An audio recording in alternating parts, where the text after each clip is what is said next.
karta bor ekan, borib o'qib kelsam bo'lar ekan desam, uydagilar hayron. Menga tikilayotgan pulni meni oqlash kerak degan tushuncha har doim bo'lgan. Og'zingizni yopishingiz kerak, his-tuyg'ularingiz, orzularingiz bo'lmasligi kerak. Ba'zida yo'q deyish va maqsadni o'zgartirish yaxshi narsa bo'lishi mumkin. O'sha o'zligimni yo'qotayotganimni his qilganman. Katta qurbonlik qilish kerak. Atrofingizdagi odamlar buni qabul qilmasa, juda ham qiyin. Bolani ham, meni ham qurbonligimga arziydigan ish qilishim kerak edi. O'zingga yoqadigan komfortli zonaga tushib qolsang, bu eng opasniy narsalardan biri, chunki kelayotgan yangi imkoniyatlarni qo'ldan boy berish ehtimoli oshadi. O'sha rangsiz kunlar faqat ishlaysiz, ovqat yeysiz, uxlaysiz. Yana 1 yil ota-onamni qanaqa qilib yana repetitorga pul beringlar deb jur'at etaman deb o'ylardim-da. Odamda qachon o'zida maqsad bo'lsa, o'zligingizni yo'qotmaysiz. Tabriklaymiz, O'zbekistondan Garvard universitetida doktorskiga kirgan birinchi talaba siz ekansiz aytishganda menga kutilmagan narsa bo'lgan. Ko'p eshitardim ota-onalardan, Amerikada farzand tarbiyalash qiyin. Balki bu nafaqat Amerikada, hozir O'zbekistonda ham farzand tarbiyalash qiyindir. Kecha qilishimiz kerak bo'lgan narsani hozir qilmasak, ayanchli oqibatlarga olib kelishi mumkin.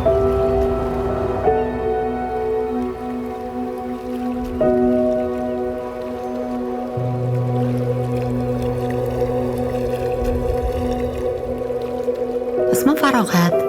Samarqand viloyati Bulung'ur tumanida tug'ilganman. Hozir Amerika Sog'liqni saqlash vazirligida informatsiya xavfsizligi bo'yicha yetakchi mutaxassisman. Oilada 4 farzanddan bitta qiz bo'lganim uchun menga yumshoqroq qarashganmi, erkaroq bo'lganmanmi, men mehr ichida qolib ketganman-da. Maktabga chiqqanimda ham aniq eslayman, birinchi kunimni onamning qo'llarini ushlab, onam aytgandilar shu: "Qara, maktabingning orqasidan quyosh chiqib turibdi, senga kulib qarab turibdi. Yaxshi o'qishing kerak." Shu gap meni miyamda qolib ketgan ekanda. Har kuni borganimda quyoshga qarab borardim-da. Quyosh menga qarab kulib turibdi. Yaxshi o'qib kelishim kerak degan narsa bo'lgan. Uyda ko'proq dadamga yaqinroq bo'lsam kerak deb o'ylayman. Onam qattiqqo'lroq edilar. Menga nisbatan hamma narsa joy-joyida bo'lishi kerak. Vaqtida men bu idish-tovoqlaring, oshxonang qilib ulgurishing kerak. Men unaqa oshxonachi qiz bo'lib o'smaganman. Ko'proq meni o'qitishgan, muzikal shkolalarga borardim. Onam o'zi musiqadan dars berardilar. Rubobda o'qiganman. Keyin qarasam, rubob kamlik qildi menga. Keyin chang chalganman. U chang o'qituvchim ham haligi sekinroq chalgan deyishardi-da, o'sha energiyam ko'p bo'lganda. Keyin bundoq qarasam, changda hamma qizlar g'ijji ko'zimga boshqacharoq ko'ringan. Chunki g'ijji chalgan qizlarni ko'rmaganman. Keyin o'sha muzikal shkolada men g'ijji chalaman deganman. Kirishimga qarasam faqat o'g'il bolalar. O'qituvchimiz ham. Haligi o'qituvchimiz qanaqa qilib meni yumshatishni o'ylab, erinmasdan shu bozorga olib borib, qovun tanlab, uni mundoq bir tiligini kesib berib, men uni yeb ko'rib, ha, shirin ekan. O'sha o'qituvchim shirin qovun olib berganlarda, ustoz shogird baryerasi yo'q bo'lib qolgan. Undan keyin men mehr bilan tushunib o'qiganman-da. Shu g'ijji bilan tugatdim maktabni. Mening ismim Botir Qobilov, men Toshkent shahrida tug'ilganman va yaqinda Garvard universiteti qoshidagi Garvard biznes maktabini doktoranturasini tugatdim va yaqinda men professor bo'lib faoliyatimni boshlayman. Toshkent shahrining eski shahar qismida oddiy o'rta maktabga borganman va umuman shu oilada muhit shundan iborat ediki, akademiklar, professorlar, doktorlar har doim meni atrofimda bo'lgan. Shuning uchun menda yoshligimdan qaysidir ma'noda ongimda shunday narsa shakllanganki, atrofimdagi barcha odamlar shu ilm bilan shug'ullanyapti yoki shu jamiyatga qanaqadir foydasi tegadigan kasb bilan shug'ullanishyapti va bunga qanaqadir ta'sir qilgan. Shu shaxs sifatida shakllanishimga ota-onamni o'rni juda katta bo'lgan. Shu krugozorimni kengroq qilishga harakat qilishgan, men bilan ko'p muloqot qilishgan. Hayotda nimaga erishmoqchi bo'lsang, albatta biz sen bilan bormiz, lekin sen hamma narsani o'zing qo'lga kiritishing kerak deb menga singdirishgan. Shuning uchun ularning tarbiyasi ham shuni atrofida bo'lgan. Lekin men juda ham sho'x bola bo'lganman. Maktabda darsdan qochardim, uy vazifamni tez qilib tugatishni xohlardim-da, ko'chaga chiqib futbol o'ynashni xohlardim. Maktabda men faqat 5 o'qiganman. Endi ba'zida 2 ham olib turganman, lekin 2 bu asosan xulq degan kategoriya bo'lardi. Kundaligimizda shu qog'ozda 2 qo'yib berishgan bir marta. Yani opam borganlar maktabga, "Ya o'g'lingiz 5 oladi, bu fanda matematikadan zo'r o'qiydi, lekin shu juda ham to'polon o'g'lingiz, shovqin qiladi." Shikoyat qilishgan ekan ota-onamga. Masalan, tarbiya berish ikkita ekstrem bo'lsa kerak. Birinchisi bu qattiq nazorat, ikkinchi ekstrem bu polностью bolani tashlab qo'yish. Lekin o'rtadagi narsa bu shunday iboratki, bu qandaydir erkinlik. Yoshi qanday bo'lishidan qat'iy nazar, meni fikrimcha, ijod qilish uchun yoki fikrlash uchun kelajakda kim bo'laman, masalan, qaysi kasb egallashim mumkin, menga nima qiziq degan savollarda farzandlarga qaysidir ma'noda erkinlik berish tarafdoriman, chunki men shaxsan o'zimda shunaqa bo'lgan.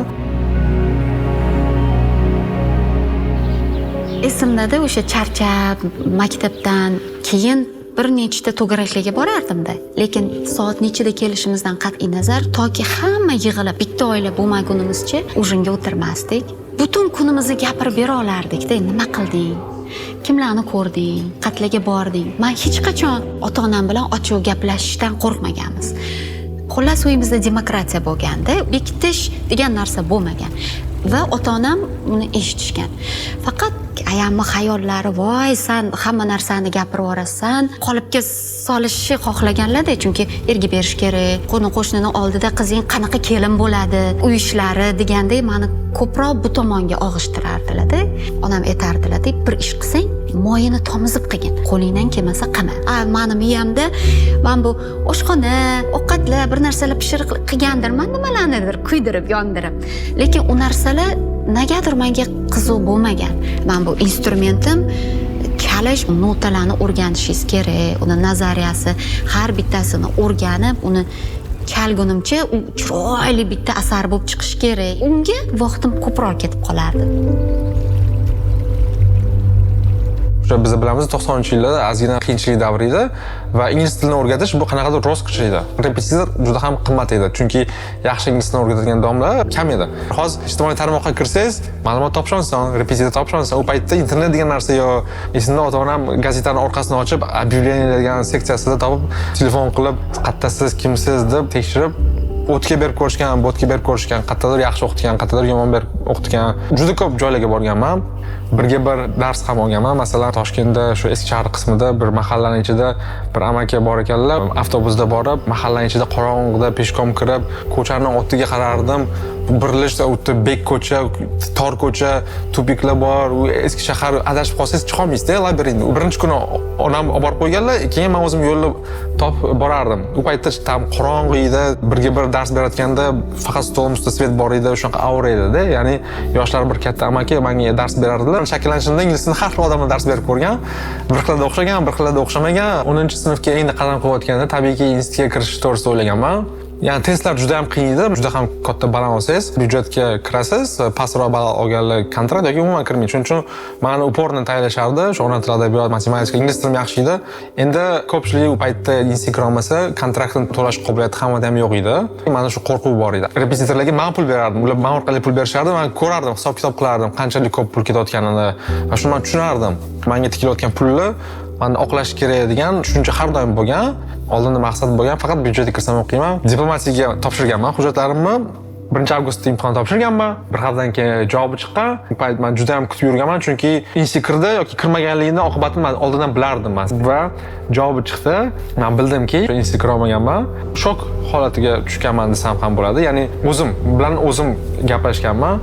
Nima qilib qo'yding? Ota-onang senga shuncha ishongandi, tayyorlashgandi, seni repetitor berishgandi.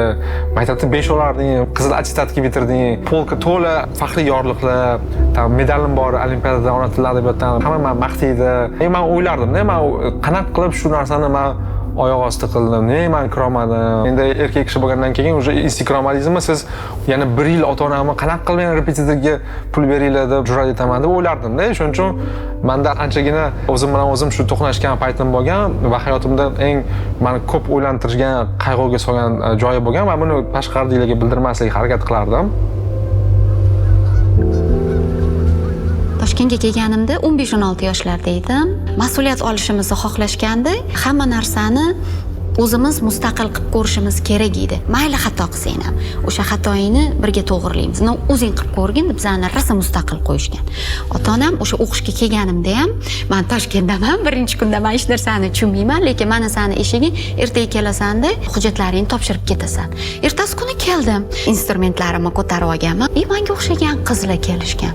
Ota-onalari, buvilari, ko'pchilik akalari bilan kelishganda, lekin hech qanaqa menda qo'rquv, hayajon bo'lmagan. Chunki borib kelib yurganman-da boshqa rayonlarga 2-3 sinfimdan qatnardim. Bu meni o'qishga kirishimga ham juda ham yordam bergan. O'sha ijodiy imtihondagi balim katta chiqib ketgan. Institutga kirib ham, lekin hech qachon ingliz tili o'rganishga sharoit bo'lmagan. Doimiy yetishmovchilik bo'lgan uyimizda. Chunki hammamiz baravariga o'qishga kirganmiz. Onam doim aytadilar, 5 yilda 4 ta tuqqanman deb. Birin-ketin o'qishga kirganmizda. Kiyim-kechak uzilishlari bo'lardi. Kerak bo'lsa, maxsi kavushda ham maktabga chiqqan kunimiz bo'lgan. Chunki maktablar juda ham sovuq edi-yu, отопление bo'lmas edi. O'sha dadam eslayman, kovushi ustida yorilib ketmasin deb bir kun oldin avval tozalab, uni quritib, keyin yog'larni surib, yorilib ketmasin, uzoqroq kiyinlik deb. Menga qanaqa o'qishim, qanaqa odamlar bilan nimalarni gaplashim, olgan baholarim muhim bo'lganda, yana har doim o'sha birinchi partaga borib o'tirardim. O'qituvchimning oldilarida o'tirishim menga muhim edi. Xuddiki ular menga gapiryaptilar, mana shu gap men uchun muhim edi-da. Paytda xalqaro biznes maktab kelajak ilmi degan nodavlat oliy ta'lim muassasasi bor edi. Muammosi, o'tda bitirgan yigit qizlar davlat tomonidan tasdiqlangan diplom olmasdi. Qani o'sha joyga men ham topshirib ko'raychi deganman. Eng muhimi, u joyda imtihon har yili 1-avgustdan keyin bo'lardi. Imtihon TOEFL va matematika topshirdim. Ona tili adabiyot yo'q. Juda zo'r baholar bilan kirdim va u joyga tabiiyki o'tgan pul to'lash kerak edi, lekin eng qiziq tarafi u joyda agar siz yaxshi o'qisangiz yoki palonchi GPA olsangiz, sizga qaysidir foizda chegirma berishardi. Va undan tashqari agar siz universitet tashkil qilgan hamkorlar tomonidan suhbatdan o'tsangiz, qaysidir korxona yoki tashkilot universitetga qo'shimcha mablag' bersa, o'sha mablag' qaysidir talabani o'qishini butunlay qoplashga yo'naltirilardi va men o'shanga ham topshirganman. Toshkentda Niderlandiyalik ABN AMRO banki bor edi. Har yili ular bitta-ikkita talabalarni yig'ib suhbatdan o'tkazishar ekan va baholarga qarab chaqirib olishar ekan. Men va yana boshqa bir qiz talab olinganmiz va suhbatga borganmiz va mana savollar so'ragan. Kimsan, nimasan, nima xohlaysan hayotda, elementar narsalarni so'rashgan. Qanaqa bo'lsa ham men shu insonni ishontirganman, ko'ndirganmanki, keyingi bilgan yangiligim 100% scholarship berishga shu inson menga rozi bo'lgan ekan va bu yangilikni uyga kelib aytganman. Juda ham xursand bo'lib ketishgan. Ancha yillar o'tgandan so'ng men hozir ortga qarab bilsam, byudjetga kirib ketganimda meni hayotim umuman boshqacha bo'lgan bo'lardi va shu jumladan men bu yerda o'tirmagan bo'lardim va bu to'g'risida gapirayotgan bo'lmasdim. Zulfiya o'sha paytlari juda mashhur edi. 2000-yillar boshi haqida gapiryapman. Men ham qiziqqanman, profilim to'g'ri keladi. Topshirgani borganimda she'r yozasizmi deyishgandi. Yo'q, men she'r yozmayman, lekin men odamlarni boshqarishni bilaman. Men yaxshi tashkilotchiman. O'sha paytlarda ham bir nechta joylarda ishlardim-da. Bir nechta joylarda ishlash men uchun oddiy hol. O'sha ishlarimni hammasini qo'shganman, yig'ib, yana orada tikuvchilik qilardim. Menda hamisha moliyaviy mustaqillik o'sha paytdan kelgan. Qaysi ish meni ko'proq o'ziga jalb qiladi va qayerda o'zimni qobiliyatimni yaxshiroq chiqaza olaman degan narsalar haqida o'sha paytda o'ylashni boshlaganman. Keyin men shu narsalarni hammasini yig'ib terib olib kelganman. Har bitta konsertga formalarimni o'zim tikardim. Ya'ni Zulfiyaga serqirralik ko'rsatilishi kerak-ku. Mana oxirgi etapga bordik-ku. Atrofimdagilar qarasam, asosan shoiralar, bir xil profildagi odamlar. Eng yaxshi tayyorgarlik ko'rishim kerak edi. 5 tagina qiz qolganmiz. 5 tasidan bittagina qizni menga munosib raqib deb ko'rganman. 90 tadan ko'p qiz edik boshida. Shu bilan oxirgi etap o'tdi. Raqiblarim kim qanaqa hammasini ko'rib farqiga bordim. Juda ham xotirjamman, hammasi yaxshi. O'tdim deb xursand uyga keldim. 5 kun qoldi, hech gap yo'q. 4 kun, 3 kun. Ertaga уже seremoniya, meni hech kim chaqirmayapti. Men hali ham o'tiribman umid qilib, ertalab chaqirishsa kerak. Chunki hamma razmerlarimni olishdi, ko'ylaklar tikiladi, tayyor boraman, kiyaman, chiqaman. Ertalab bo'ldi, yo'q. Keyin aqlim yetdiki, men erta emasman. seremoniya endi prямой efir televizorda ko'rib o'tiribman. 95 tadan ko'proq qizmidik, o'shalardan birortasi olmagan. Umuman tanimaydigan, qatnashmagan bir qiz oldida o'sha yili.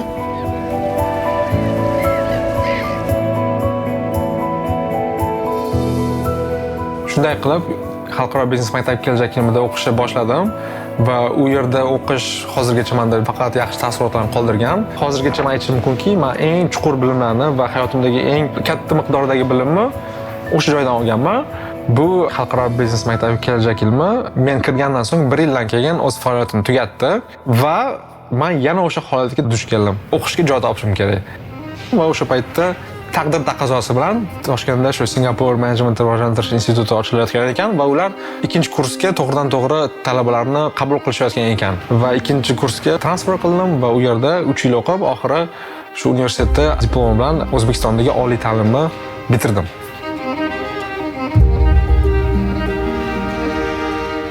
O'sha o'qib yurgan paytlarimda sinfdoshlar ko'rishib turardik. Sinfdoshim bir kun yana o'sha yerda ko'rishdikda, xonaga kirsak, o'sha yerda eshik tagida green cardni to'ldirib o'tirishar ekan. U sinfdoshim bilar ekan green card haqida-da, farog'at topshiramiz, bekor o'tirmaylik dedi. U o'ziga bir pasda оформить qildi. Keyin hali yonidagi odam bu qiz ham topshirsin desa, u payti 5000 so'mga to'ldirishardi. O'sha $1 ga to'g'ri keladi. Men endi studentchilik, o'sha $1 ham qilib 5000 so'mga qizg'anganman. Bu qizga ham topshirgan. Senga chiqmasdan agar bu qizga chiqsa, o'ylanasan-da, bu qiz keyin seni olib ketadi degan. Keyin haligi sinfdoshim, o'rtog'im davay men senga to'layman deb, men yo'q, anaqa qilish kerak emas, qo'rqaman-da, nimaligini tushunmasdan. Desam ham keyin xullas o'shanda 5000 so'm to'lab topshirdi. O'sha sinfdoshim avtobusga tushib ketdim. Zvonok bo'ldida, farog'at sizga green card chiqdi, green card yutdingiz deb. Keyin u nimaligini tushunmayman. Yana o'sha esimda ham yo'q, topshirganimiz. Xullas gapini yaxshi eshitmadim-da. Men telefonni qo'yib qo'yganimdan keyin profilimdan sinfdoshimni topishgandi. Sen bilan kelgan qiz green card yutgan, lekin gapga tushunmayapti degan. Haligi sinfdoshim bir pasda meni topib kelib, "Farog'at, senga green card chiqibdi, green card chiqibdi" desa, men tushunmayman. Nima qilaman desam, "Ha, o'sha yerda borib yashash mumkin, o'qishing mumkin" desa, lampochkalar yonida, voy, Amerikaga borib o'qishim mumkin ekan. Endi uydagilarga kelib aytdim. Green card bor ekan, borib o'qib kelsam bo'lar ekan, yashasa ham mumkin ekan desam, uydagilar hayron. Dadam turib eshitdilar hamma gaplarimni. Oyimni ko'zlari chiqib ketgani. Qanaqa o'qish, qanaqa Amerika debdi. ishlarga topshirishni boshlaganman, lekin shu Singapurskni bitirishdan oldin bizda ochiq eshiklar kuni bo'lardi. Har xil korxonalar, davlat tashkilotlar kelib prezentatsiya qilishardi. Shulardan bittasi Markaziy bank edi va ularga qiziqib qolganman. Moliya kapital bozorlariga qiziqqanim uchun menga juda ham qiziq tuyulgan o'sha bitta departamentda hujjatlarimni topshirganman. Shu bilan bo'ldi. Men tomonidan hamma ish qilindi. Endi javobni kutganman, qachon meni intervyuga chaqirishar ekan. Kunlar o'tdi, oylar o'tdi va men bu paytda rezumelarimni o'tga tarqatdim. Shu jarayonda O'zbekistondagi bitta tijoriy bankda eng pastki kategoriyadan ishlashni boshladim. O'sha paytda men bildimki, hozirgi masalan O'zbekistonda ta'lim olgan bitiruvchilar ishga har doim tayyor emas. Shuning uchun menda ham bitirib endi kelganimda aytishganki, "Sen bunaqa narsani bilasanmi o'zi? Masalan, служебный zapiska degan narsa bor ekan. Hayotda ishmaganman unaqa narsa, nimaligini bilmayman" desam, "Senga shuni o'rgatishmaganman kecha" deb o'rgatishga harakat qilishgan. Ko'p narsani boshdan o'rgatib ishga endi berilib ketgandan keyin taxminan 5-6 oydan so'ng o'sha Markaziy bank menga telefon qilishgan va nihoyat sizni hujjatingizni ko'rib chiqdik va sizni ishga taklif qilmoqchimiz deyishgan. Esimdan ham chiqib ketgandi u narsa. Hujjat topshirganim, u kutmayotgan edim ham. Planlarimni o'zgartirgandim. Hozirgi ishimda ishlayapman. Men endi bularga va'da berib qo'yganman. Yangi kadrman, menga shuncha spetsialist qilib o'rgatyapti. Shuning uchun uzr, sizlarga bormasam kerak deb aytganman. Lekin shundan so'ng ham ular men ishlaydigan o'sha bank rahbariyatiga aloqaga chiqib, sizda shunaqa ishchi bor ekan, bizga hujjat topshirgan ekan, nimaga uni qo'yib yubormayapsizlar, nimaga bizga kelgisi kelmayapti deb savol berishgan ekan. O'sha men ishlaydigan bank rahbariyati ham bundan bexabar. Keyin meni chaqirishgan, "Seni ishga chaqirishayotgan ekan-ku, nega bormayapsan?" deb so'rashgan. Men ularga aytganmanki, "Endi sizlarda ishlayapman, menga ishonch bildirdinglar. Shuning uchun sizlarda qolmoqchi edim" degandan keyin ular menga "Sen o'zing shaxsiy karyerang uchun yoki kelajaging uchun o'sha joyda ishlasang senga foydali bo'ladi deb biz xafa bo'lmaymiz. Agar sen u yerga borib ishlasang, baribir sen O'zbekistonga foydang tegadi. Oxir oqibat biz sendan xursand bo'lamiz deyishgan. Shuning uchun men Markaziy bankda ishlashni boshladim va men bilgan eng birinchi narsa shundan iborat ediki, men eng yosh kadrlardan bittasi ekanman. Ko'p insonlar o'ta tajribasi bor, anchadan beri ishlaydigan malakali insonlar edi va o'sha yerda men ko'p narsani o'rgandim. Hozirgacha menga asqotadi. Umuman O'zbekistonda tajriba orttirish sabablaridan bittasi O'zbekistonda ishlamoqchiligim, ikkinchisi bu menga tramplin sifatida ko'rganman va bu menga juda ham asqotgan. Ko'pchilik shunaqa o'ylaydi, institutni bitirsam bo'ldi, birinchi ishim olsam, men o'sha yerda qanaqadir yutuq bersam, o'sha yerda qolishim kerak, o'shani eng tepasiga chiqishim kerak degan tushuncha bo'ladi. Yon atrofimga qaradim, mendan 5, 10, 15 yil kattaroq odamlarga qaradim. Kelajakda men shu insonga o'xshagan bo'lishim mumkin deb o'yladim-da, lekin men xohlagan narsa sal boshqaroq edi. Ko'proq bilim olish. Shu qaysidir mana komfortniy zonadan chiqishga qaror qildim. Shuning uchun magistraturaga topshirish orzuyimni amalga oshirishni boshladim. Iqtisod yo'nalishida magistraturalar asosan shu Yevropa va Amerikada. Buning uchun kerakli bo'lgan hujjatlarni o'zim o'rganganman. Internetdan uydan o'tirib tekshirib o'tirardim, kechasi o'tirib qanaqa test topshirishim kerak, necha ball olishim kerak. Bu paytda ijtimoiy tarmoqlar yo'q, o'rgatadigan domlalar yo'q. Hammasini o'zingiz topshirishingiz kerak. Shunaqa qilib institutga topshirdim. Xullas, menga javoblar kelishni boshladi. Amerikaga topshirgan universitetlarimdan menga deyarli hammasidan qabul qilingan xatlar kelishni boshladi.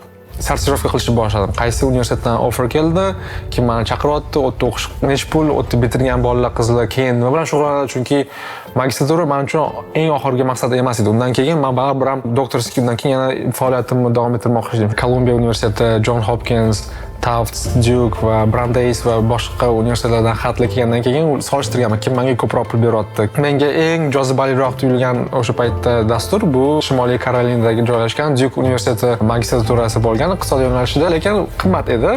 Taxminan 1 yilda 45 ming, 50 ming dollar 2 yillik dastur uchun yashash xarajatlari bilan 100 mingga yetib qoladi. Men shu scholarshipga application qilganman. Senga scholarship berishdan oldin biz intervyu qilamiz san bilan deyishgan. Intervyudan oldin men birinchi boshqa institutlar menga qancha scholarship berayotganini bilib olganman. Informatsiyani olib, keyin men Duke universiteti bilan u paytda Skype, hali Zoom yo'q edi. Skype'da intervyu qilishga kelishganmiz. Toshkentda u paytda kompyuter xonalar bo'lardi. Uydagi internet tezligi umuman Toshkent bo'yicha katta emas edi. Juda ham tez ishlaydigan internet bor joy kerak deb qidirganman va tabiiyki internet xonalar bo'lardi, jip kabinkalar bo'lardi. U internetda tezroq ishlardi. Lekin o'sha dialog paytida men esimda bor, kompyuter xonada kimdir Counter Strike o'ynayotib, baqiryapti, granatani otadi, o'ldir deb baqirishayotganda, men paytdan naushnikda o'tirib, bloknotimni yozib o'tirman. Duke universiteti menga 100% beradimi, 80% beradimi, qachon ketaman deb gaplashib o'tirman va senga biz qancha scholarship bersak, aynan bizga kelishing mumkin deb so'rashgan. Chunki men ularga oldindan boyagi ma'lumot yuborganman. O'rtoqlar, men shu yoqqa kirdim. Menga shuncha scholarship berishyapti. Shuning uchun xohlaymanki, sizlar ko'proq bersanglar, sizlarga boraman deb email yozib yuborgandim. Aytishdi, biz o'rtacha 30-50% scholarship beramiz. Agar 100% scholarship bersanglar, kelardim deb qo'rqmasdan, uyalmasdan e'tibor berdim. Duke universiteti menga shu 80% scholarship berishga qaror qilishdi. Oxir oqibatda men ularni qabul qildim, offerni. Shu yangilikni ota-onamga aytgandan so'ng, mana men Amerikaga o'qishga kirdim. Plus menga shuncha katta scholarship berishyapti va ular juda xursandchilik bilan qabul qilishgan. O'ziga aytardiki, o'zingga yoqadigan komfortniy zonaga tushib qolsang, bu eng opasniy narsalardan biri, chunki sizda уже bu jarayonda boshqa narsalarni inkor qilishni boshlaysiz. Kelayotgan yangi imkoniyatlarni qo'ldan boy berish ehtimoli oshadi. Keyingi bosqichga chiqaman degan yangilikni bergandan so'ng ular qo'llab-quvvatlashdi. Atrofimda endi sovchilar ko'p. Men green kartani ma'nosiga bormasam, green karta nimaligini biladiganlar ko'p ekan. Keyin oila bilan o'ylab, qarab, uydagilarim o'ylashib, green kartaga birga topshirgan sinfdoshim bilan turmush qurdik. Birpasda to'ylar bo'lib ketdi, chunki green kartaga hujjatlaringizni уже zamujam qilib topshirish kerak-ku. Shu bilan o'qishlarni bitirdim. U yog'i kelinlik, elchixonadan suhbatga kunimiz belgilangan. Men homiladorman, lekin o'g'lim otasi organ xodimi bo'lgani uchun biza ko'p narsa rejadagidek bo'lmadi. Lekin qo'rqib turibmanki, homiladorman. Samolyotda mabodo tug'ilib qolsa, chunki 6 oydan keyin har doim tug'ilib qolish ehtimoli bo'lgan-u. Nima bo'lish kerak bo'lsa, nimalarni o'rganishim kerak ekan, yonimga nimalarni olib olishim kerak ekan, ota-onam, qaynonam kimdir qarash kerak degan narsa menga variant emas, men olib ketishim kerak. Doktorim rosa ishonchsiz ko'zlari bilan men bilan qaraydi-da, san chiqolmaysan bu ahvoling bilan. San gapirayotgan gaplaring nerealni desa, juda ko'zimga haligi yalmog'iz bo'lib ko'rinardi-da. U gaplarni men ishonishni xohlamas edim. Viza chiqqan, samolyotlarga bilet olingan, uchishimizga bir kun qolganda o'g'lim tug'ildi. Birinchi farzand, xursand bo'lasiz, ko'zim yonadi ko'rib. Bolaga qarab turasizda, men tushundim, qolib ketadi endi. Endi qoladi, endi точно qoladi. Lekin hali tashab ketish niyatim yo'q. Endi yana miyamda nima aylanadi, hozir elchixonaga boraman. Sizlarga nima farqi bor? Mamtdagi bolami? U men bilan bo'lgan u bola, elchixonaga kirgan u sizlarga. Bu narsalar miyamda aylanib yotibdi. U paytda уже meni ko'p narsaga kuchim yetmagan, chunki qo'limda bola bo'lgan. Endi qolib ketishi mumkin degan narsa ichimda turibdi. Bolani otasiga aytganimda, ularda ham o'ziga yarasha xavotiri bo'lgan bo'lsa kerak. Agar aytsak vizadan chiqib ketamiz, u vizani muddati ham belgilangan-ku. O'shanda his qildimki, meni qo'l oyog'im bog'langan. Eng yomoni aeroportga kelganimdan keyin Nyu-Yorkda imigratsion xodim hujjatlarimizni ochib qarab, bola qani deyishsa, men tomon bo'ldim o'sha yerda. O'shanda ham men qaytib ketaman deb aytolmaganman. Xullas, o'g'lim qolib ketdi, 29 kunlik chaqaloq. Keldik shu bilan, til bilmayman, hech narsaga tushunmayman. Ko'chaga chiqib non sotib ola olmasdim, chunki o'sha ikkita gapi gapira olmasdim. U paytda bitta-ikkita bo'lardik. O'zbeklar bir-birimizni ko'rib qolsak, bir-birimiz ustimizga o'zimizni otardik. Chunki kimdir o'zbekcha gapirib qolishi biz uchun wow edi-da, bitta katta narsa edi. Kelsangiz birinchi kuningizdan pul to'lashingiz kerak. Men hali o'qiyman degan xayollar bilan kelganman-da endi. O'g'lim otasi oilada katta farzand. Ulardan keyin 5 ta qiz. Bilasiz, O'zbekistonda to'ylar qanaqa o'tadi? Amerikada akalari bor kelinlar qanaqa uzatiladi? O'shanga biz ishlashga majbur bo'lganmiz. Lekin meni o'zimning orzularimcha, men o'qiyman deb keldim. Til o'rganishim kerak. Qachongacha non olaman deb gapira olmay, tushuntira olmay yurasiz. Birdaniga ishga tushib ketdik. O'sha rangsiz kunlar faqat ishlaysiz, ovqat yeysiz, uxlaysiz, выживание bilansizda. Ortgani O'zbekistonga o'sha ishlab yurganimda tushunib qolganman-u, o'qishga kelgandim. Men yashashga kelgan ekanman-u degan narsani tushunganman-da. O'sha o'zligimni yo'qotayotganimni his qilganman. Chunki men ishlayman, pul topaman deb kelmaganman-u. Xullas, chimalarimni yig'ib, Amerika Qo'shma Shtatlariga magistraturaga ketdim. Birinchi aeroportga kelganimda bitta qiziq hodisa bo'lgan. Bir amalab lekillab kelib oldim endi Amerikaga. Endi hozir darvozadan chiqaman, endi keyingi samolyotimga o'tirib ketaman deb turibman. Qarayman, ikkita katta baquvvat Amerika politsiyasi kelsa va ularni keyindan degan kuchug'i kelyapti, tarbiyalangan. Hammani chimalarni xillab kelyapti. Men qarab turibman. Shu men oldimga kelganda vo'li bordi shu kuchug. Juda ham katta ovozda, ham qimillab, zo'rg'a kuchugni ushlab qolishdi. Men chimalarimga qarab vo'lyapti. Ofitserlar menga qarashni boshladi. Men qizarib ketdim, terlab ketdim. Nimaga menga unaqa qilyapti? Mendan oldingi odamlarga unaqa reaksiya qilmadi-yu. O'zim qanaqadir kriminalniy odamdek his qildim. Tashqariga olib chiqishgan shu liniyadan va o'sha lentaga borganmiz. Chimalarimda shu uyda ota-onam ozgina ovqat qo'yish boshlagan. Endi ular ochsa qazi, men bilmaganman. Ochda kuchuk ko'rdi, oldimda tashlab yubordi. Bu Amerikaga mumkin emas dedi. Men birinchi Amerika bilan to'qnashuvim aynan shu hodisadan bo'lgan. Turmushga berishgandan keyin sovuq joyga tushib qolgandek bo'lganman. Uyga kelib ham bular gaplashmas ekan desam, indamay. Borib o'sha yerda ko'nikkan. Oila shunaqa bo'ladi, er shunaqa bo'ladi, indamay degan narsa qayta-qayta keldi-da. Lekin bu narsalar vaqt o'tib bo'lmayotganidan bolam qolib ketdi, meni ixtiyorimsiz, meni xohishlarimga qarshi. Amerikaga kelgandan keyin ham ko'p narsalar men kutganimdek, xohlaganimdek, harakatlarimdek bo'lmayapti. Men uchun qaror chiqadi, chunki oila uchun bitta odam qaror chiqaradi, ya'ni erkak kishi. Bu narsalar meni bora-bora ezib qo'ygan. Juda ham o'zimni yolg'iz his qilishni boshlaganman. O'zimni xohishlarimni, orzularimni yo'qotmaslik uchun men endi nimadir qilishim kerak edi. Faqat ishlab yuravermayman, bankomat bo'lib. Shanba-yakshanba kuni ko'proq soat ishlash kerak. Ham 5 kun ishlaysiz, yana shanba-yakshanba ishlaysiz. Qarasam, men robotga aylandim. Faqat pul manbai ishlab chiqarishim kerak. 1 yil o'tib ketdi. Shu bilan til kurslarini qidirishni boshladim, lekin tilga o'qishingiz uchun kamroq ishlashingiz kerak. 5 kun ishlab, ham shanba-yakshanba ishlasangiz 2 barobar pul to'laydi. Ammo shanba-yakshanba o'qimoqchiman. U degani $10 emas, $20 oladigan shanba kuni oyligingiz deyarli yarmiga qirqiladi. 5 kundan 5 kun pul topasiz, 2 kundan 4 kun pul topasiz. U shanba yakshanbadan ketaman deganingiz bu moliyaviy ahvolga ta'sir ko'rsatadi.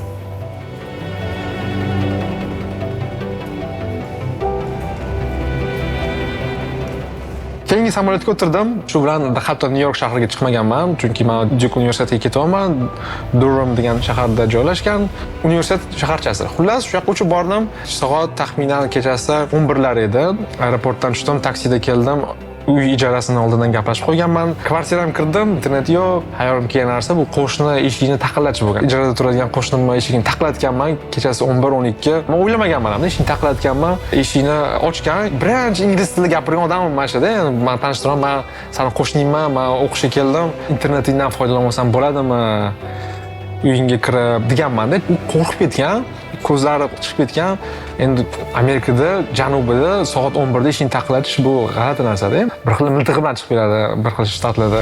Do'dirab, hop mayli degan o'tirganman. Qorong'ida unda turmush o'rtog'im ayoli bor ekan. Divanga o'tirib kompyuterimni ochdim. Wi-Fi parolni berdi. U paytda sotoviy kompaniyani o'zini veb-saytidan SMS tekin yozsa bo'ladi. Shuni kirib uylarga yozdim. Men keldim. Bu Botir, xavotir olmanglar va hokazo. Shu qo'shnim bilan yonma-yon 1,5 yilcha yashadim, lekin bu insonni menimcha boshqa ko'rmadim. To'qnashuvdan so'ng balki ko'chib ketgandir, bilmayman. Xullas, o'sha inson menga shu mamlakatda birinchi yordam bergan odam bo'lgan. Men taassurotlarim shu mamlakatda mana shu narsadan qaysidir ma'noda boshlangan.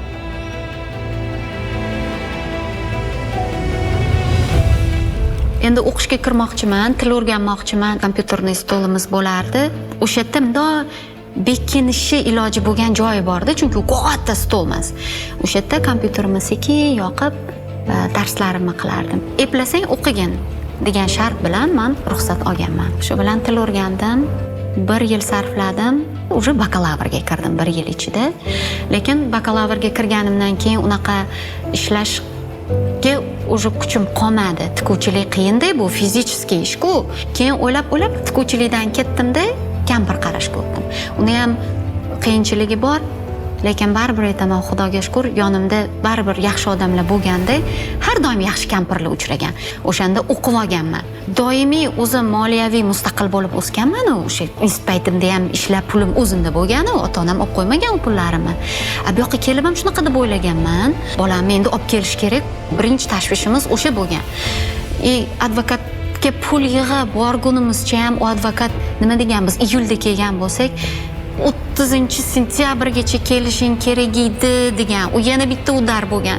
U degan bo'ldi, endi seni petitsiya bilan olib kelasan, 5 yil vaqt ketadi uni olib kelishga bolani deyishgan. Endi men bo'ldi, men ketishim kerak. Men ko'rib kelishim kerak bolamni. Samolyotga pul yig'aman-da, ketaman. Pulimga men xo'jayin emasman, men moliyaviy mustaqil odam emasman. Pul endi oilaniki. Qolib ketganman. Olib kela olmayman. Shu bilan o'shanga ko'ndirib, sharoit qilib borgunimcha bola 2 ga kirganda, 2 yosh deganda ko'rdim yana bolamni. Tashab ketgan holatingizda ko'rasiz, voy bolam desangiz, meni xayollarim hozir men ham voy oyijon deb yugurib keladi deb o'ylaganman-da, xayollar bilan, orzular bilan excited bo'lib borganman-da. Dasturxonda o'tirishibdi-da, hamma. Men ham kelib dasturxonga qo'shilganman. Men Boburni qidiraman, o'g'lim qani, meni xayolimda hali u bo'ladi.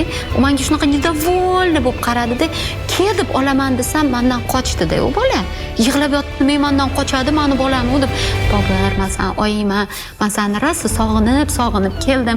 Menga kelgin desam, недовольный bundoq qaraganlari bor, ko'z oldimdan hech ham ketmaydim, yumshaganda. Men yerda o'tiribman, sekin ustimga kelib, qo'lini qo'yib yopishganda, o'sha 2 yasharligida ko'rishdikmi, shu bilan endi mana o'rganish boshlandi. 1-2 oy turdim. Onaligimni nimadir his qildim-da. Endi tashab ketish undan-da qiyin. Chunki ko'rdim, o'sha so'zlari bor, xatti-harakatlari bor.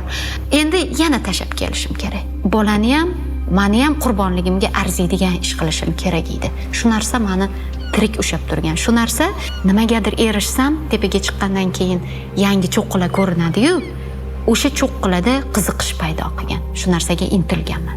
O'zbekchilikda shunaqa o'stirishadi-yu, og'zingizni yopishingiz kerak. his-tuyg'ularingiz, orzularingiz bo'lmasligi kerak. Sizga faqat shu nima qilish kerak, mumkin bo'lsa programmirovat qilishgan, shu chiziqdan, shu ramkadan chiqmasligingiz kerak. Restoranga borganda ham ana ovqat yegim kelsa, nimaga men tanlagan ovqatni yemayapsan? Sizga tanlab bersa, o'shani yeyishingiz kerak. Yomasangiz, u narsa sizni faqat oilangizni tinchini buzadi. Oilangizni tinchlik bo'lishi uchun og'zingni yop, hech qanday og'rishini etma, gapirma. O'zbekistonda qizlarni shunaqa tarbiyalashadi-yu. Qizlarni asosan oila uchun deb tarbiyalaymiz. O'g'il farzandlarimizni ham oilaga tarbiyalash kerak ekan-ku. Masalan, qizlar shu narsaga ko'nishga, murosaga tayyor bo'lib kelamiz-da. Meni ham o'sha nima uchun mayli ko'zingni yumgin, yuziga solmagin, o'tgan narsalarni gapirmagin deb nima uchun aytishgan? Murosa qilgin deb. Identityni yo'qotishga olib keladi. Ko'nikish, voz kechish va baribir bu ham yaxshilikka olib kelmayapti-yu. Oxirida chiroyli oila bo'lib ketmayapmiz-ku. Qanaqa o'sgan bo'lsam, oilaviy mashvaratlarimiz xotin bilan ham davom etolganda balki boshqacha bo'lardi deyman-da. O'sha o'g'il farzandlarimizni ham oilaga tarbiyalashimiz kerak. Keladigan ayol ham mehr kutib keladi. 8 yildan keyin ham men yolg'iz ekanman. Qarasam, oilamni yo'qotadigan granitsaga keldim. O'sha chegarada turibman. U yog'i bo'm-bo'sh katta jarlik.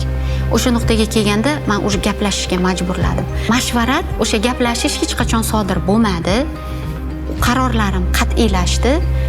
Shu bilan 10 yillik turmushimiz tugadi. Orada mana 10 yil men uchun qaror qilishgan, endi hamma qarorlarni o'zim hal qilishim kerak. Finansiy qarorlarni to'g'ri qabul qilishim kerak. Bolani olib kelish uchun to'g'ri planlar qilishim kerak. Bu hamma tashvish bundan buyog'i o'zimda.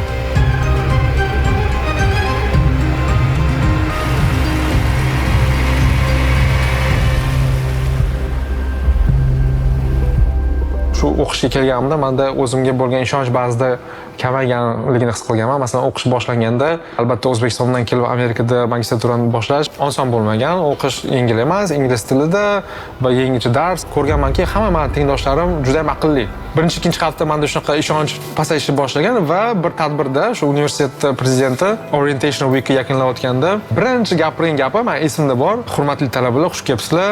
Men sizlarga aytmoqchimanki, yon atrofingizga qaranglar. Bilinglarki, biz xato qilmadik degan. Sizlarni biz ko'p kandidatlarning orasidan tanlab oldik. You are here for a reason. Ya'ni sizlar bu yerda qaysidir maqsad uchun keldinglar deb aytgan. Men o'shanda srazu dalda oldimki, xato qilishmagan ekan deb o'yladim. Chunki universitet prezidenti qaysidir talaba shunaqa o'ziga samnivatsiya qilayotganini bilgan ular. Shuning uchun gapni shundan boshlagani juda kuchli narsa deb bildim.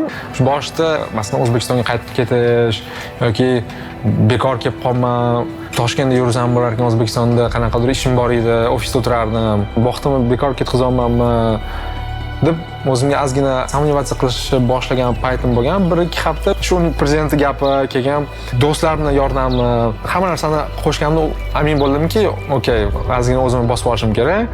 Ozgina yotib olib, qattiqroq shug'ullansam, ularga yetib olaman deb o'ylaganman.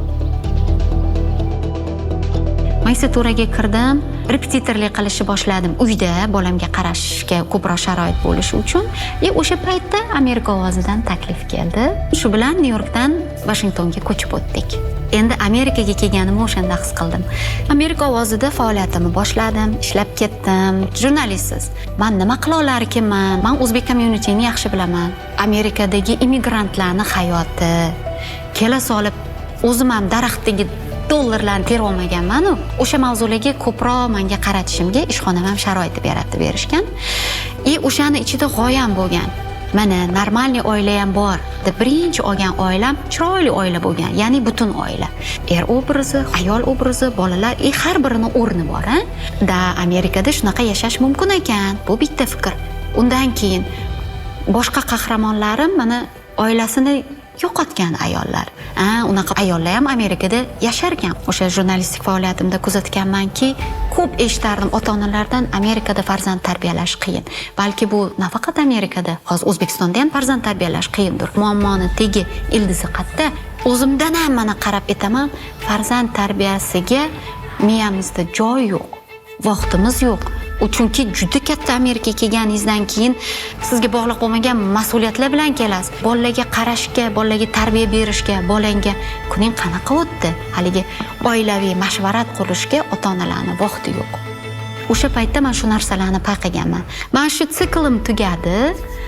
Keyin yana o'ylashni boshladim. Qani nima qilishim kerak? Nima qilsam bo'ladi? Magistraturadan so'ng doktorskiyda o'qishni oldindan maqsad qilib qo'ygandim. U ham jarayon boshqa narsaga yetaklaydigan. Doktorskiyga borishdan oldin qaysidir universitetda, qaysidir professorlar bilan birga ilmiy tadqiqotchi lavozimida ishlashni o'yladim. Qarasam, bunaqa pozitsiyalar bor ekan. Ko'p universitetlarni ko'rdim va ko'zimni tortganim shu Garvard universiteti bor ekan. Professor bo'lish uchun ilmiy tadqiqotchi bo'lib qayerda ishlashni boshlasam, menga yordam beradi deb o'ylardim va shu Garvard universiteti menga intervyu qilib ishga taklif qilganda men juda xursand bo'lib ketdim, chunki men bilardimki, bu yerga kirdimmi, demak men o'zimni yaxshi ko'rsata olsam, keyinchalik doktorskiga topshirsam bu menga yordam beradi deb amin bo'lganman. Universitetda tadqiqotchi bo'lib ishlash oson ish emas, chunki bu ishga topshirayotganlar filtrdan o'tadi, intervyu qilasiz, sizga vazifa beradi, tekshirishadi va u yerda ham konkurensiya bor. Va kelganimdan keyin Boston shahri hayratlantirdi. Kichkinaroq janubdagi shahardan katta shimoldagi shaharga ko'chdim. Yangicha taassurotlar, yangi tajriba. Men endi hozir talaba emas, balki universitet tadqiqotchi bo'lib ishlayapman deb o'zimni xursand qilganman va shu joyda 2,5 yil, 3 yil ishladim. Juda ko'p do'stlar orttirdim. Professor degan kasb o'zi nimaligini men juda yaqindan bilib oldim. Ular kundalik faoliyati yoki umuman tadqiqotni noldan boshlab publikatsiya qilishgacha necha yil o'tadi. Shu jarayonda har bitta bosqichda qanaqa to'siqlar bor, qanaqa qiyinchiliklar bor. O'sha narsalar bilan to'qnashishdan oldin ichkaridan ko'rib oldim. Garvardda o'qiganlarni ko'rganimda rosa havas qilganman-da, lekin o'zimga shu narsani orzu qilishga pozvolat qila olmaganman. Men 2 bakalavr o'qidim-ku, uni o'qigandagi nagruzkamni bilaman-ku. Garvardning nagruzkasi ancha boshqacha ekan. Buning uchun bilimlarim yetarli bo'lishi kerak edi. Informatsion texnologiyalar orqasidan kiberxavfsizlik keldi-yu, o'shanga kelganim ham o'sha o'qigan maqolalarim birinchisi. Ikkinchisi IT bo'ldida, bu informatsion texnologiyalarda atrofimga qarasam o'sha odam ko'p. Bu men uchun yangi narsa bo'la olmadi. Kiberxavfsizlik bu men uchun yangiroq ko'rindi. Chunki kiberxavfsizlikda haligacha mutaxassis yetishmaydi. Aynan bitta mutaxassisni tayyorlash uchun bu ancha vaqt ketadi. Hali juda boshlang'ich stadiyadamiz. Mana shu narsa meni e'tiborimni tortgan. Endi hech kutilmaganda 40 dan oshib Garvardda informatsiya xavfsizligi va risk management bo'yicha o'qib chiqdim. Garvard universitetida ilmiy tadqiqotchi bo'lib ishlayotganiga qaramay, o'sha universitetda doktorskiga kirish umuman hech kim kafolatlanmagan, chunki konkurensiya juda ham baland, ya'ni bitta joyga juda ko'p odamlar o'zaro raqobatlashadi va bitta dasturga kirish uchun masalan 5%. O'zi umuman doktorskiga qilish jarayoni qiyin va katta qurbonlikni talab qiladi. Ya'ni qaysi ma'noda siz 5-6 yil vaqtingizni yana talaba bo'lishga va yana nimadir o'rganishga ketkazasiz va vaholanki shu paytda siz boshqa ish bilan shug'ullanayotgan bo'lishingiz mumkin. Doktorskiy bu ilm bilan shug'ullanish, uni yutug'ini darhol ko'rmaysiz. 6-7 yildan keyin sizga bitta tadqiqotingiz qayerdadir publikatsiya bo'ladi va jarayonda siz qiynalasiz va bu juda ham murakkab jarayon. Doktorskiy topshirganingizdan so'ng ketma-ket universitetlar menga email yozib intervyuga chaqirishgan va u yerda endi suhbat bo'ladi. Asosan 10-15 ta professor o'tiradi, siz o'tirasiz, savol javob qilishadi. Savollardan bittasi masalan, sen O'zbekistondan ekansan, Markaziy bankda ishlagan ekansan, CV'ni ko'rdik. Aytib berchi, nima o'rganding deb so'rashgan. Shunda men keyin o'zim ichimda o'yladim. Bir paytlar to'g'ri ish qilgan ekanman. Yaxshilab qilgan ekanman, shuni hozir kelib chiqdi, odamlar qiziqyapti deb. 3-4 ta joylardan intervyu qildim va albatta intervyudan keyin ham sizga sразу aytishmaydi, kirdingizmi, kirmadingizmi, chunki butun dunyodagi topshirgan odamlar orasidan ularga to'g'ri keladigan bitta odam bo'lib chiqishingiz uchun ehtimollar nazarati juda ham past. Shuning uchun men intervyudan keyin ham o'zimda qanaqadir katta umid bo'lmagan va bir kun Garvardda ishni bitirib uyga kelayotganimda telefon qilishgan, notanish nomer, telefonni ko'tarsam eshitilmayapti, juda ham shamol, qo'lim muzlab ketyapti. Shuning uchun nima gapi boshida tushunmadim. Vaholanki PhD Garvard offer degan shu 3 ta so'zni eshitib oldim-da. Iltimos qaytarib yuboring desam, keyin inson o'zini tanishtirdi. Men shu professorman, sen bilan intervyu qilgandik, esingda bo'lsa, seni tabriklayman. biz senga shu offer bermoqchimiz, san shu yerda PhD qilishingni xohlaymiz, qabul qilasanmi deb aytishdi. Telefonni men yo'lda ketaman, sovuq, balki adashib ketayotgandir yoki boshqa narsani aytayotgandir, men noto'g'ri narsani tushunayotgandirman deb o'yladim. Qaytadan so'radim, yana qaytardi. Keyin men aytdim, men tushundim, kattakon rahmat. Nima deb javob berishni bilmayman-da. Bunaqa payt reaksiya bo'lish menda hayotimda birinchi marta. Men sizga rahmat kattakon, qaytib qo'raman. Telefonni qo'ydim. Endi men sovuvdi, uyga ketaman. Sovuqligi esimdan chiqib ketdi, qo'lim muzdekdan qotib qolganligi esimda ham yo'q. Tabiiyki birinchi uydagilarga telefon qildim. Chunki ularga qatga PhD ga topshirganimni aytmagandim. Uydagilarga men har doim bir narsaga erishgandan keyin aytaman. Va shu bilan doktorskiy ishimni boshladim. Amerika Sog'liqni saqlash vazirligida jamoamiz davlat standartlari va yangi chiqayotgan qonunlar asosida vazirlik tasarrufidagi tashkilotlarning shu qonunlar va davlat standartlari asosida ishlashini ta'minlash va kuzatib borishdan iborat. Masalan, davlat standartlari va o'quvidan chiqadigan qarorlar asosida vazirlik tasarrufidagi tashkilotlar faoliyatini olib borishiga biz imkon yaratib berishimiz kerak jamoamiz bilan va kuzatib borishimiz kerak. Zamon shunchalik xavfsizlikka ehtiyoji oshganki, multi omil asosida xavfsizlikni ta'minlaydigan darajaga kelib qolganmiz. Bu nima beradi? Masalan, sog'liqni saqlash tizimidagi sistemani yorib kirish bo'lsa, unga qancha narsalar bog'langan. Sog'liq sug'urtasidagi meni shaxsiy ma'lumotlarim. Agar men doktorga borish uchun men kartochkamdan yonimdan to'layman desam, meni moliyaviy ahvolim bog'langan u sistemaga. Masalan, sistema buzilsa, qancha narsaga dostуп ketib qolishi mumkin va qancha odamning informatsiyasi oqib chiqib ketishi mumkin. Hakerlar ham, ular ham mohir bo'lib ketishgan. Uni administrator o'zgartirganmi yoki hakerlar kirib qora yo'llar bilan o'zgartirganmi? Men shu narsalarni ancha paytgacha bilolmay qolishingiz ham mumkin. O'zbekistondan Garvard universitetida doktorskiyga kirgan birinchi talaba siz ekansiz, tabriklaymiz deb aytishganda menga kutilmagan narsa bo'lgan. O'qidim 5 yil davomida va biznes maktabni buxgalteriya va moliya yo'nalishi bo'yicha tadqiqotlarni olib bordim. Asosan kapital bozor va undagi ishtirokchilarni rag'batlari va ma'lumotlarni kapital bozordagi ishtirokchilarning qarorlar qabul qilishiga qanday ta'sir qilishini o'rgandim va bu to'g'risida dissertatsiyamni yozdim. Xususan O'zbekistonga aloqasi bor bo'lgan mavzularda ham dissertatsiyamni qo'shdim bir bobiga. Bu jarayonda men ko'p narsani o'rgandim va hozirda shu dasturni yakunlagandan so'ng men professor bo'lib faoliyat olib borishni oldimga maqsad qilib qo'yganman. Men o'zimni juda ham omadli insonlardan biri deb hisoblayman, chunki o'zim atrofimda ota-onam, undan tashqari turmush o'rtog'im menga har doim dalda bo'lishadi va shu ma'nan menga har doim qo'llab-quvvatlashadi va ular oldindan bilishar edi. Men doktorskiy qilyapman, professor bo'lish niyatim bor.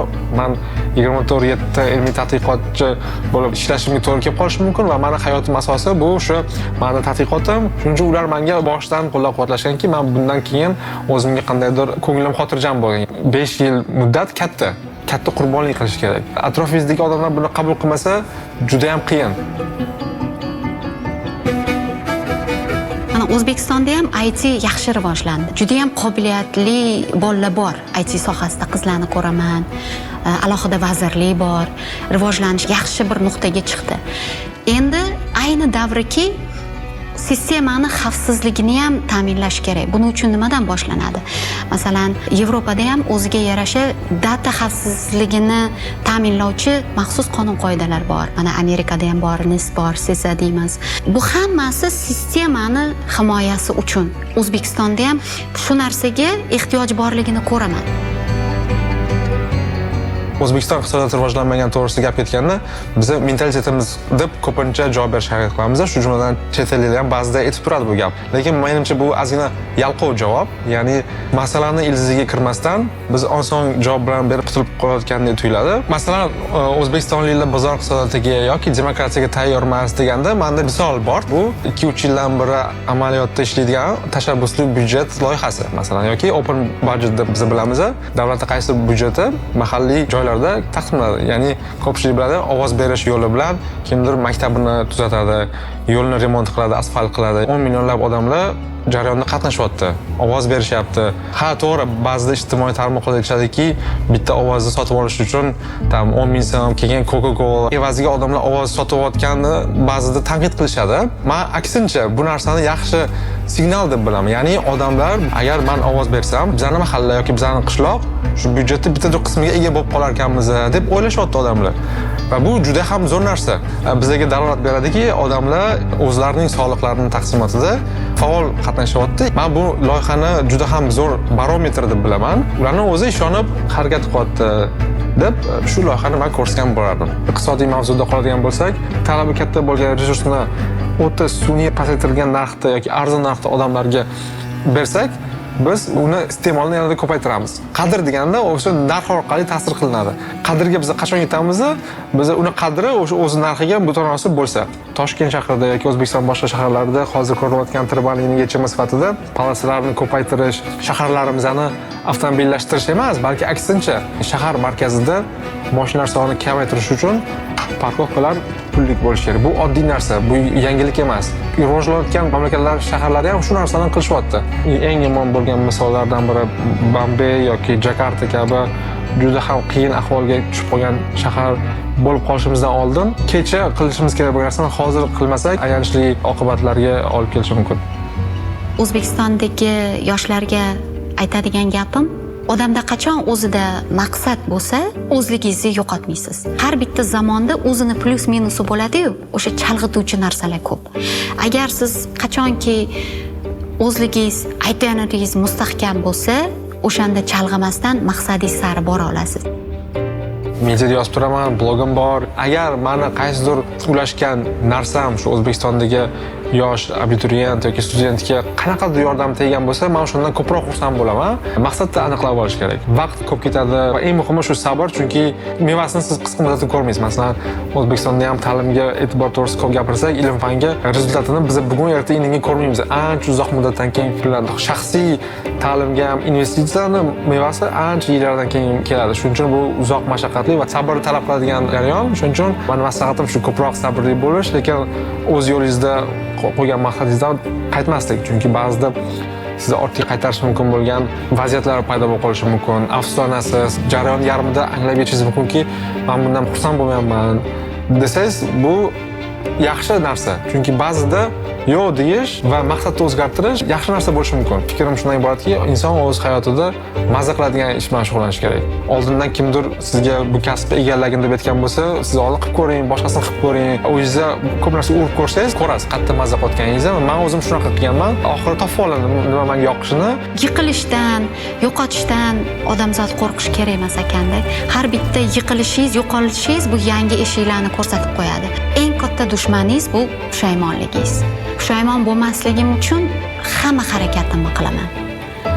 Har bitta imkoniyatni ishga solib ko'raman. Maqsadlarimga erishmoqchi bo'ldim, lekin o'ylagan maqsadlarim o'ylaganimdek bo'lmasligi ham mumkin. Lekin o'sha yerda shatta olamanda, qaytadan yo'lni navigatsiyaga qo'yamanda, yana harakatda yurib davom etib ketaverman. O'zbekistondan uzoqroq deb bo'lsam ham jismonan hozircha baribir ham ertalab turib yangilikni o'qiyman. Agar salbiy yangilik bo'lsa, kunim bilan men o'ylab yuraman. Buttiy hayotimga ham va buttiy faoliyatimga to'g'ridan-to'g'ri ta'sir qiladi. Men albatta O'zbekistonlikman, boshqa o'zbekistonlik kabi o'zimizning mamlakatimiz haqida ko'p qayg'uramiz va biz O'zbekistonda yashaymizmi, vaqtincha chet elda yashaymizmi, baribir bizning vatanimiz O'zbekiston va chet elga ketsak ham baribir bitta oyog'imiz har doim O'zbekistonda, ikkita oyog'imiz borguncha.